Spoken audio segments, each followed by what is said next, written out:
Selamat datang di pembelajaran IPS kelas 8. Kali ini kita akan masuk ke pembahasan soal UH1 dan juga UH2. Jadi minggu kemarin anak-anak sudah melaksanakan yang namanya UH1 dan UH2.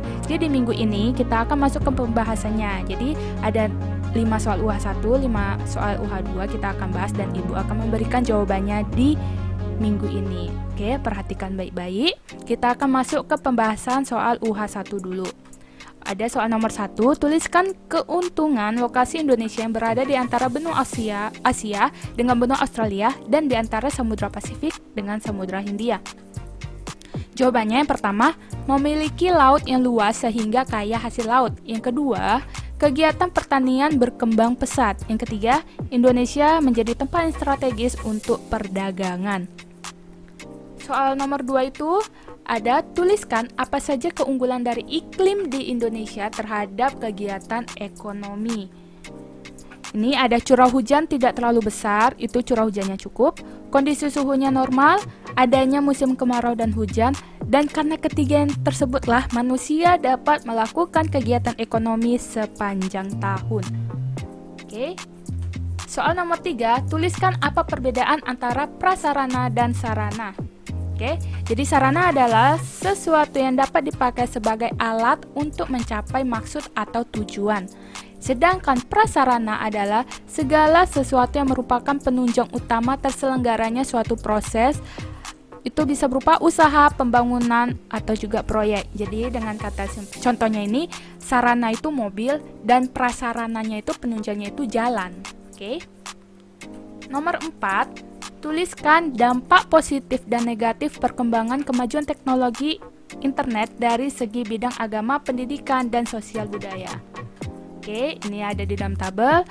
Untuk bidang agama, dampak positifnya, proses dakwah menjadi lebih cepat. Dampak negatif, cepatnya pengaruh negatif tersebar. Di bidang pendidikan, dampak positifnya, memudahkan pelajar dalam memperoleh berbagai informasi pembelajaran melalui internet. Sedangkan dampak negatif, terjadinya kasus penjiplakan berbagai karya tulis. Untuk bidang sosial budaya, itu dampak positifnya ada proses pewarisan budaya lebih mudah dan cepat karena teknologi rekaman. Dampak negatifnya, masuknya pengaruh budaya asing yang merusak budaya bangsa. Yang kelima, ada mengapa bangsa-bangsa Barat tertarik dengan kekayaan Indonesia. Itu karena kekayaan alam di Indonesia itu kan sangat banyak dan itu menjadi salah satu daya tarik kedatangan bangsa-bangsa asing itu ke Indonesia. Nah, bangsa-bangsa Barat itu datang ke Indonesia itu untuk memperoleh berbagai komoditas yang akan dijual kepada negara lainnya. Jadi seperti dicuri ya. Oke, ketertarikan bangsa-bangsa asing terhadap kekayaan di Indonesia yang terjadi sejak dulu.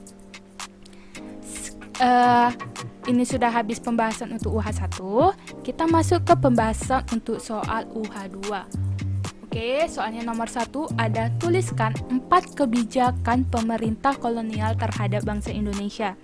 Yang pertama ada monopoli dalam perdagangan. Yang kedua, kerja paksa.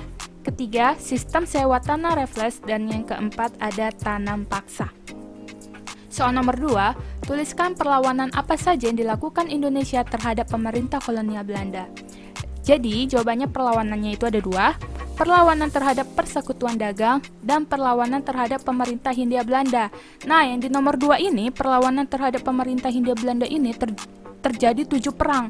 Yaitu yang perang pertama itu ada perang Saparua di Ambon, yang kedua ada perang Paderi di Sumatera Barat, ketiga perang Diponegoro, yang keempat, perang Aceh. Yang kelima, perang Sisingamangaraja di Sumatera Utara.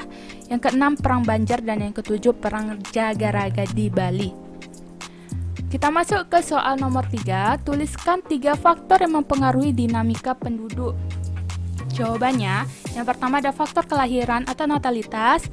Yang kedua, faktor kematian atau mortalitas. Dan yang ketiga, ada faktor perpindahan penduduk atau migrasi.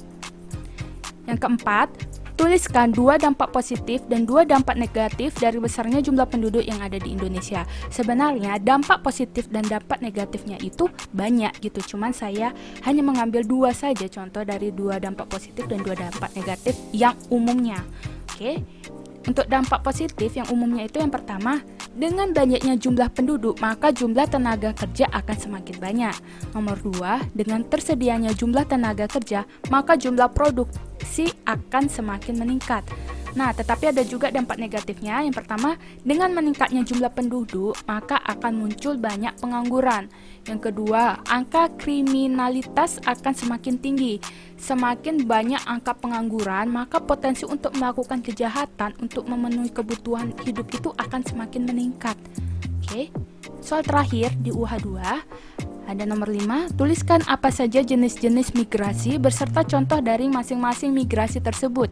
Di sini anak ibu banyak yang salah. Jadi di sini ditekankan jenis-jenis migrasi anak-anak.